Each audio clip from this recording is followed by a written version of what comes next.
All right, folks, looks like we are about to begin with this beginners tournament match between Fela and Matthew Rivers.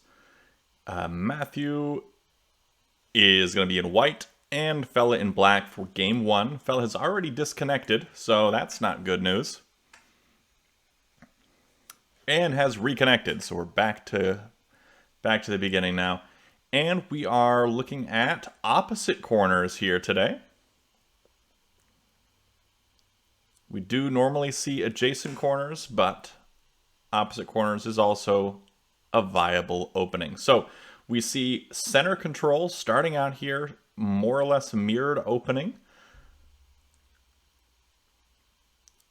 We're going to continue to see that mirror. We'll probably see white keep on making this connection, and then right here is where you expect a deviation, probably dropping a capstone right here, or even a flat right here, but most likely a capstone right at D2. Instead, Fela's going to go up with a D6 placement. Doesn't do much for that since we do have that line, so E5 placement would be probably pretty good right about here. Doesn't go for it, continues down here at D2, probably to stop that deviation.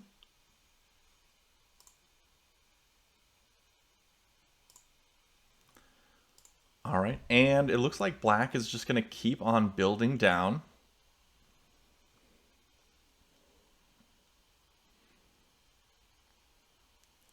White building off. This does lead to attack threat on the next turn. Capturing over would be attack threat.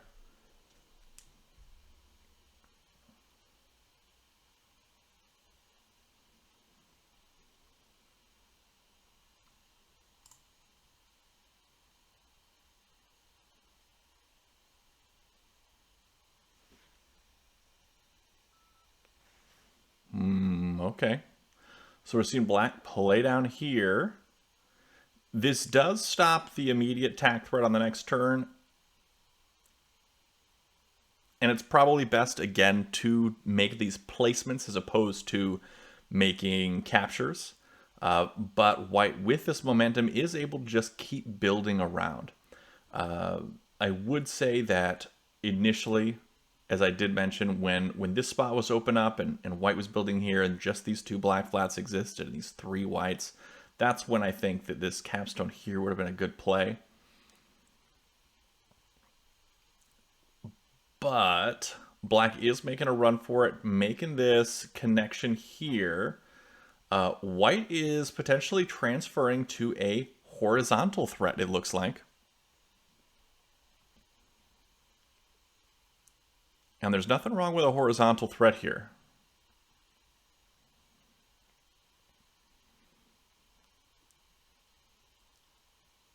Black, I believe, will make the horizontal threat first if she places here at B1.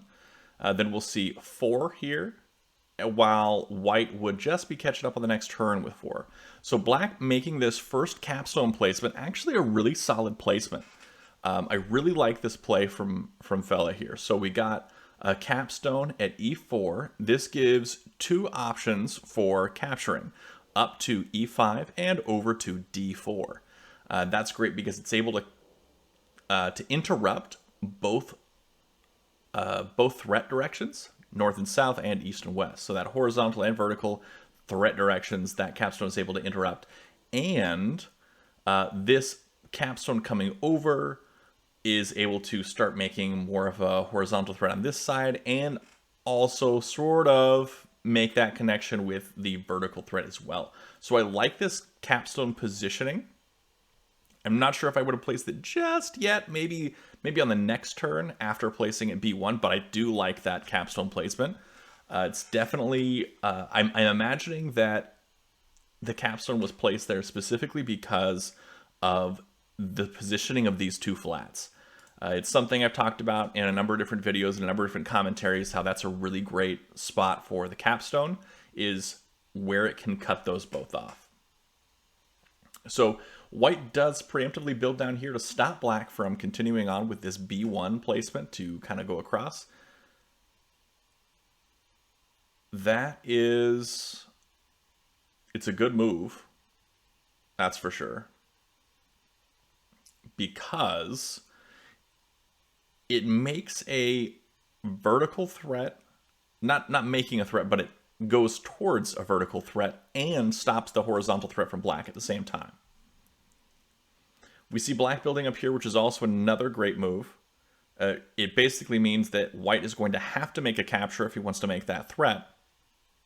And black can start making a capture if black wants to make their own vertical threat. So good plays all around. We see white build here at E1. E1 is also good because it's, again, building towards this vertical threat. He is definitely taking that, make lots of placements, no captures. They both are. No captures yet in this whole game, which is good. It's good play from both players. You want to avoid liability, and captures tend to bring liability.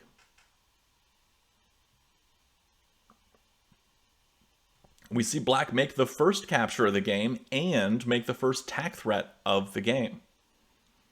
That is a tack threat from C1 all the way to C6, capturing over from D6 to C6.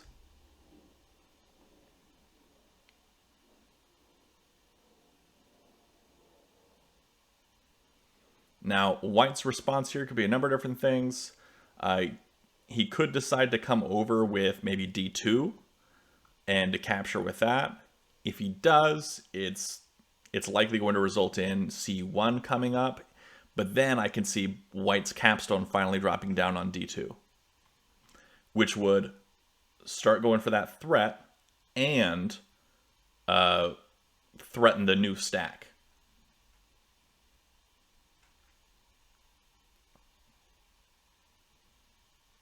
And I do like C1 coming up much better than C3 coming down. C3 coming down sort of relinquishes this center control position, and this piece here at C3 just has a lot more opportunities, a lot more options than, say, a C1. Now, interesting play here from black, placing at D2. Now, this is... yeah, that's just not a great move because we have this stack here. This stack is going to wreak some havoc on whatever black's got going on, but white doesn't use it, interestingly enough. Now, this is where, if I were black, I would be taking control of this stack now, because I know I can win the stack war, and I know I'm going to get a solid stack out of this, and I can use it to my advantage. Capturing over with D2 over to C2 is probably the play.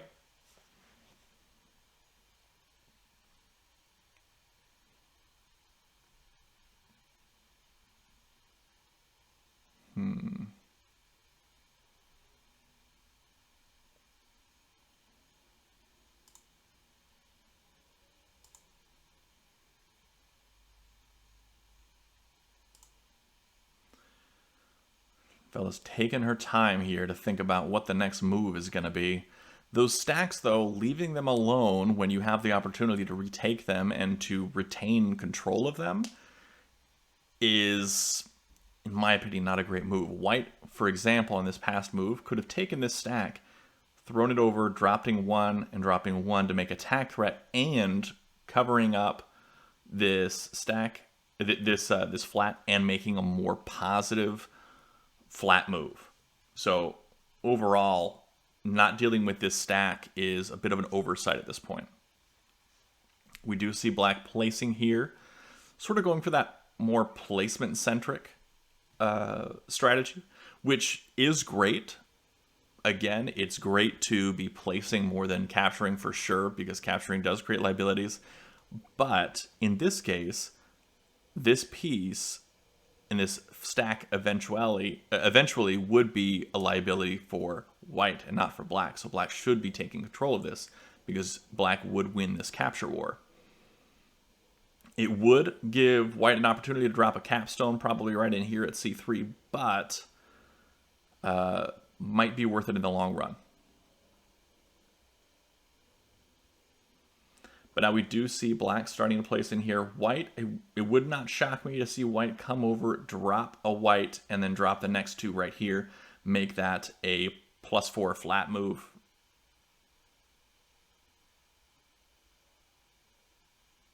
Or +3 flat move, sorry. Yeah, had to count that in my head.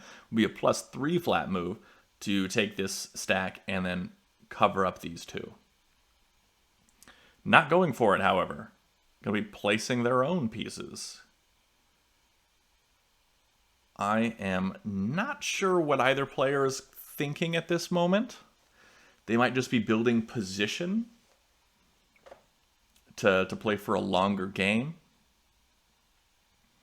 But really, the avoiding capturing this stack, or capturing with the stack for that matter, is a little baffling to me.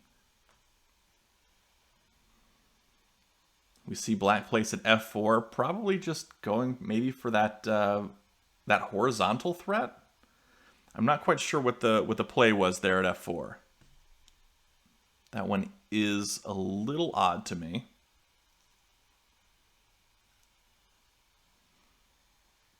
And white places and does make the tack threat, placing up there at e6. It does complete the tack threat. Now this is where I would not be surprised to see the capstone come over onto d4. That's why it was placed there in the first place, to stop this threat. And it's probably the move right now. Moving e3 over onto d3 is also solid, because that makes a tack threat while at the same time interrupting. But instead goes to move c3 over to d3.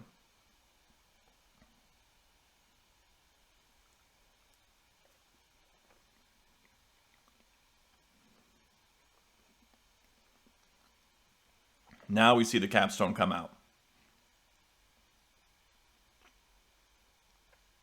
Great positioning with the capstone there. A little late, but he was waiting for that capture to open up one of those center positions so he could really have his capstone do the most damage.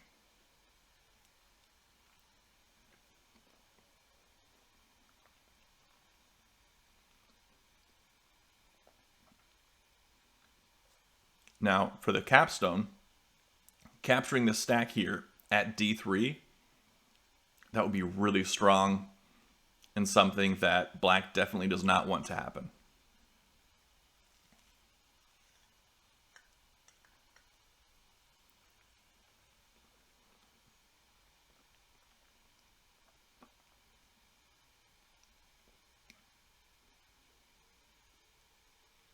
Now, what black could do here is potentially place it something like b4, knowing that this capstone is going to capture over onto that stack anyway. And when it does, she can use her capstone to come over. But then it would likely result in a fill-in. I don't think it would work too well in the long run, actually, now that I'm thinking about it. Placing there at f3 is an interesting move. I'm not quite sure what that is meant to do, because she's got to know that white's going to use the capstone to come over onto that anyway.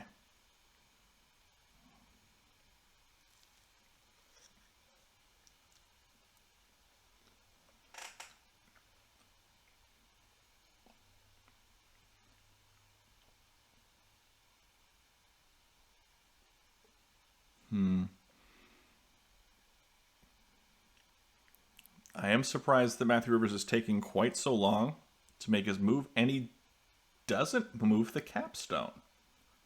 He instead makes a tack threat by capturing over on d2 with e2. Now the capstone is the threat, capturing over with the capstone or capturing up with d2. So this is where, yeah, this is where I would want to see that capstone come over.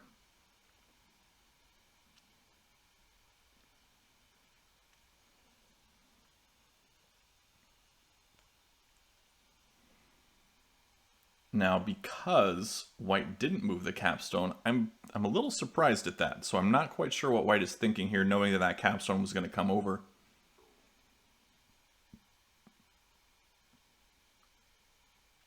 I can see black is really pushing for that horizontal threat at the moment.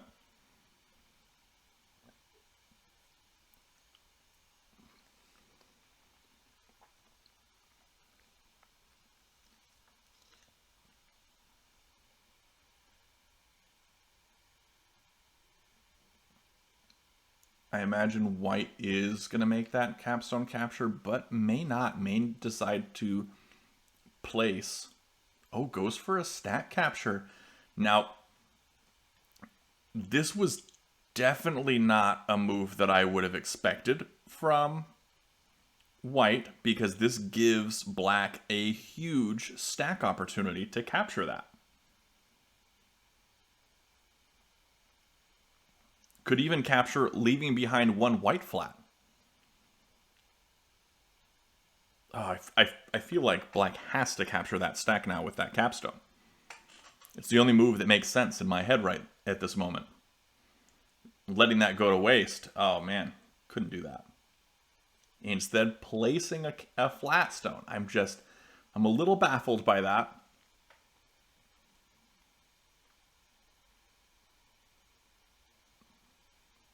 It's not making any sort of tack threat right now. It's sort of giving up that stack positioning to the capstone of white, potentially getting a hard capstone there. Like it's a really strong move for white to do that, and a really strong move for black to have captured it. So I'm a little surprised by that. Both players are a little hesitant to make captures, but not sure what, because the reason why you don't want to make captures is for liability reasons. You don't want to give those pieces back to your opponent later on. But when you capture a stack with a capstone, you don't have to worry about those liabilities, because you're not going to get that stack recaptured unless you want the stack to be recaptured and you leave it behind. So in this case, Matthew Rivers does go with the capstone, placing it there on the hard stack. Now it's a hard capstone, meaning that it has a friendly flat underneath it and is able to crush walls and still leave behind one of its own. A very strong piece. I feel like black gave up an opportunity by not capturing it. Now the only thing that really makes sense to me here is probably placing an e4 for black to sort of continue that horizontal threat direction that they were building towards. Now that capstone is sort of blocked from interfering vertically by the capstone, placing an e4 is kind of the only move that makes sense here.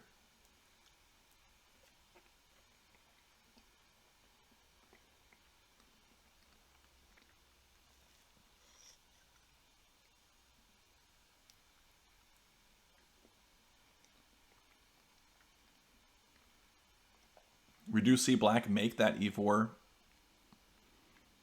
placement. Now, white can take this stack and move it over maybe onto e3 for a pretty powerful position. Instead, I'm going to go for a placement. Also not a bad move here. If I were black, I'd probably place at b5 to sort of keep going and make that tack threat.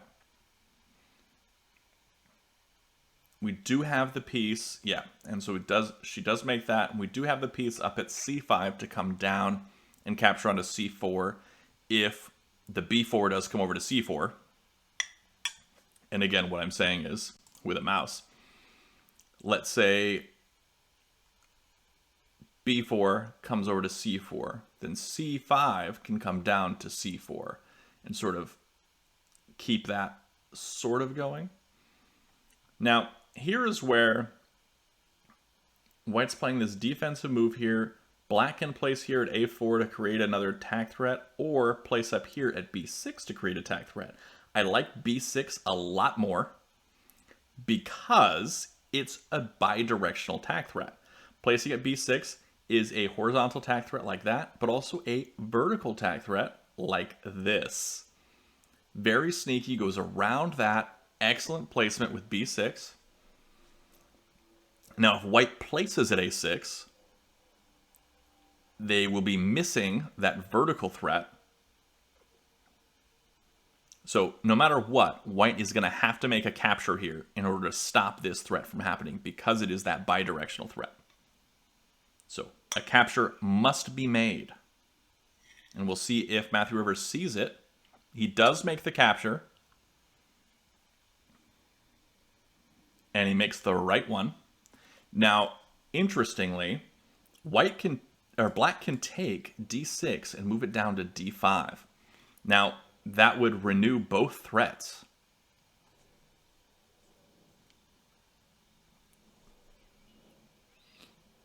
And mess up a little bit of what white's got going on. It's easily retaken by e5, but I still do like that d6 down. Capturing down with c5, not that great. You do have this double stack that can be thrown up and then cover up anyway. And then you'll just have to deal with that. It's not super great. But d6 down, while it has one liability, it's still not that bad.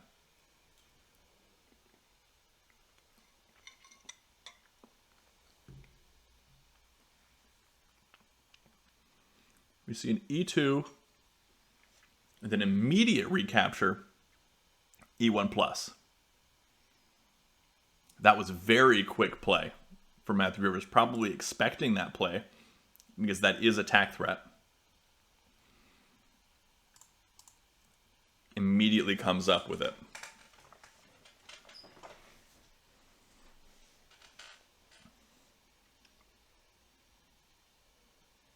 Now, placing at a6, I like that. I like placing at a6. It renews the horizontal threat.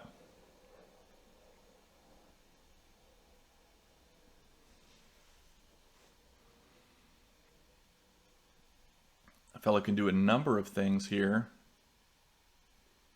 Placing at a6, all right. And so, again, that is attack threat because d6 can go down. So d6 down here, capturing, makes that connection all the way over here. There are several moves that white can make to stop that. Can take c6 to d6, can take e5 down. And I believe there are some others as well. That one also does it. Interesting to do it that way. I like now capturing onto b5. I like retaking that stack. Probably with, I feel like either of these, they're both pretty close to even in terms of what they're doing here. Because c5 left, capturing onto b5, while it gives white an opportunity to make attack threat, they're not going to drop a wall there, so they can immediately be recaptured by this stack being spread out. So I liked capturing here much more.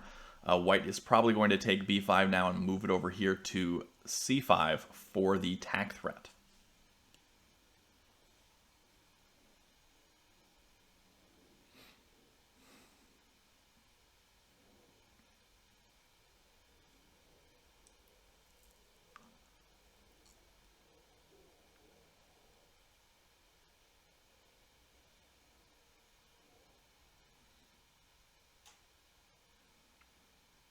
No, making a horizontal threat instead by placing an a5. So coming up or coming down right here onto c5 would create a horizontal road for white.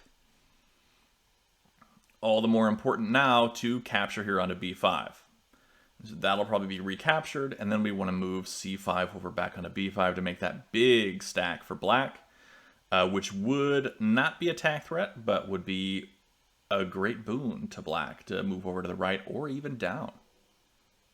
But mostly to the right is the better move.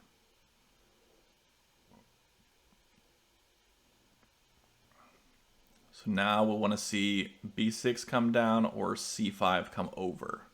I like c5 coming over because that does make attack threat.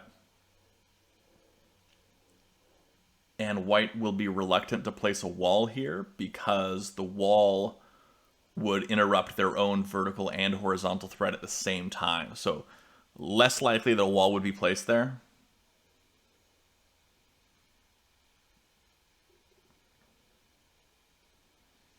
But yeah, c5 to the left onto b5 is probably the move. But b6 down works, it's just not as good. But no matter what, you do want to capture that stack. You don't want to give that up because that... Oh no, giving up that stack again. And the reason why that's bad is white can take that whole stack and move it over. And that's not where you want to be. You're very close to Tinue in that situation. The only way out is moving this capstone over, and then you'll see some stuff with this capstone being moved and some recaptures, and it comes very close a few moves down the line to white winning by a Tinue, but it wouldn't quite get there. But yeah, capturing this is a much better move. A5 is a bit of a blunder here. I'm not sure why both players are so reluctant. Okay, so we do see attack threat. We do see the attack threat. A wall would not stop it. Probably want to capture down, but it'll lead to this being thrown over and renewing, and would lead to the capstone coming up probably. Yeah, I think that's going to be the only move there for black, is to eventually capture up with the capstone.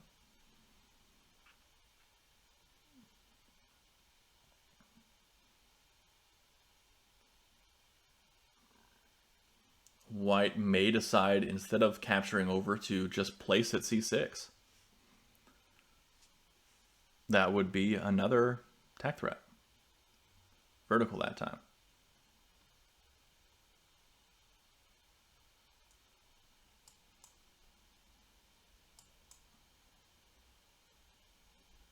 Instead, not renewing any of the attack threats, giving black a little room to breathe here.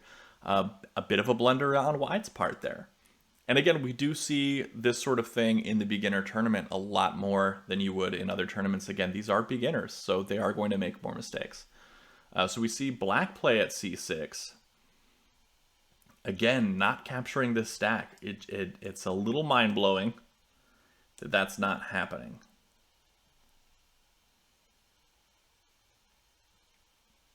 And there's no attack threat from black, no attack threat from white. White can make attack threat on this turn if they decide to do so. White making attack threat, 2 attack threats, or just 1, sorry, vertical. Placing a wall wouldn't do anything because the capstone can smash it. Really, the only lasting move that you can do is moving this capstone up, because a flat capturing here or here is just going to get recaptured by one of these stacks and maintain the threat. So a capstone has to come up to stop that from being a recapture situation. Missed the vertical threat, captured this spot too late, and that is the win for white, assuming he sees it. It looks like black missed that vertical threat there and was only focusing on this horizontal. And that is the first game, goes to Matthew Rivers as white. And that is going to him. So, well done. Well played, Matthew Rivers. Tips to both players here, I would say control those stacks. Don't let your opponent get big stats and hold on to them. And also keep track of where your opponent can make roads. So I am imagining we will start up here in just a moment. I mean, black was making attack threat. They were probably focused on their own threat here.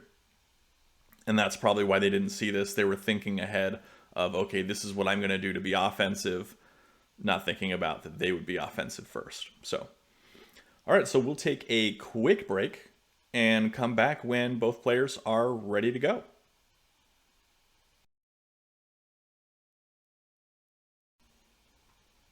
Okay. Now it's correct. Okay. Now we see the game is beginning between Fela and Matthew Rivers. This is game 2. Matthew Rivers took game 1 as white. Now Fela has the chance to do that here. So, we see A6 come out and adjacent corners. Let's see what Fela decides to do here. If she's going to go for the center control that we normally see. There we go. We see the mirrored moves. Will we see a D3 coming out next to continue that pattern? This is sort of the meta right now for 6x6 games. This is what most people play, how they start out those games. This deviation is pretty standard also, usually results in either a flat or a white capstone here, maybe even a white flat here on C2 to start moving towards a horizontal threat. Instead it goes for the flat there. And black building down. This is where I would have expected to see C2 be played. But, no matter. It's early yet, and positions can shift. So we do see black starting to build out here, which is interesting. I guess it's preparing for the eventual capture here, but now white's just basically saying, all right, I'll just keep building and then go for a horizontal this way. Well, now white can start building across maybe here at C2 to start going for that vertical threat now. No, reinforcing this position here at C5, interesting.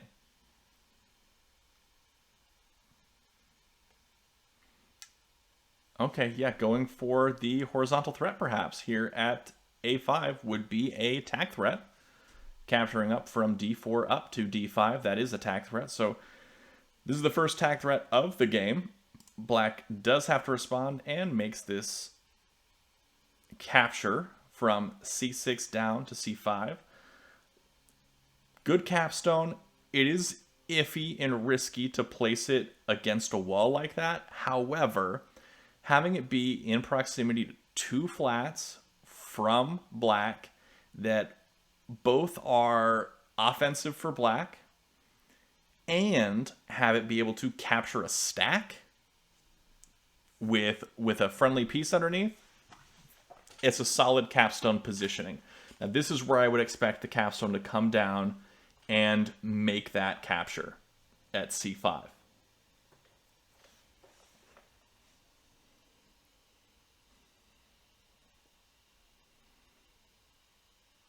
We shall see if white comes up with something else, but I really do think that that capture move is the best move possible at this point. If she doesn't take it, black is likely to capture over with this stack onto B5. Does not take it. Capturing over onto B5 here would basically free this stack and keep it from being captured by the capstone, while at the same time maintaining this vertical threat time. Okay, so we get this horizontal threat from black. Placing here at F5 would be a road. White sees it, decides to place a piece as a defensive measure. Also works as an offensive measure because she can build down and connect towards this vertical road as well.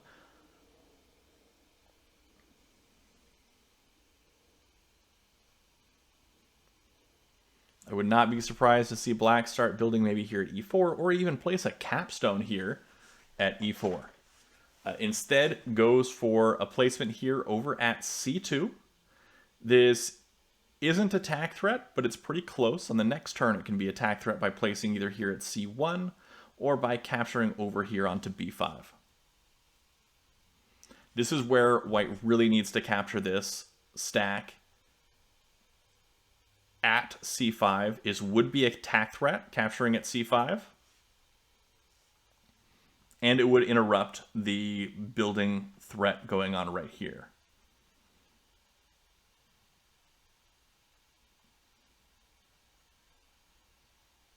If she doesn't, she could be in trouble in just a couple moves.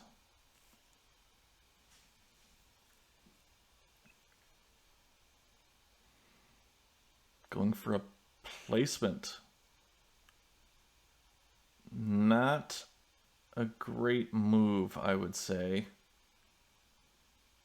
If you were going to place, you wanted to place here at E2 to connect here. That way, when you did finally come down, you'd be making a attack threat horizontally and vertically at the same time. So not a great placement there. But again, we don't see attack threat. I'm very confused by that play from black also. No attack threat there. Not really a point to that capture. I'm a little confused by that move.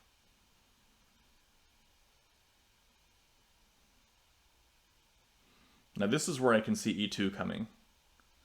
Unless black is trying to make a double citadel here and move C5 to the left to B5 to make this sort of citadel to connect down here and make that threat. That's probably what he's doing to kind of make this stack escape the capstone. But it doesn't quite work if you've got the capstone coming down to capture the stack right now. I don't know. A little confused by that move. But I'm a little confused a lot of times, so it's not a big deal.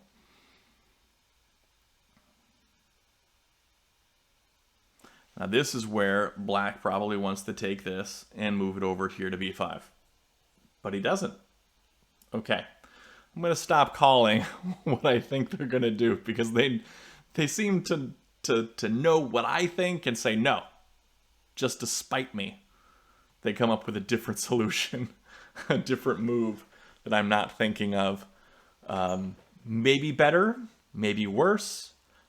Obviously, I'm going to think it's not as good as what I came up with, but we'll see how it works out for him. I do feel like white needs to capture that stack with that capstone. Like that's just got to happen. It must be done.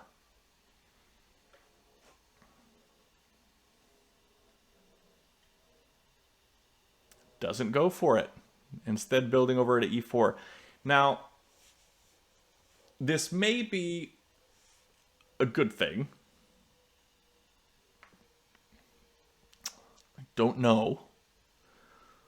But black is building a really solid position here vertically. And that doesn't do anything for him, though. It doesn't help his vertical position. Placing here at B2 would have been really good for black and really bad for white. Or capturing over to B5 with C5 would have been very good for black and very bad for white.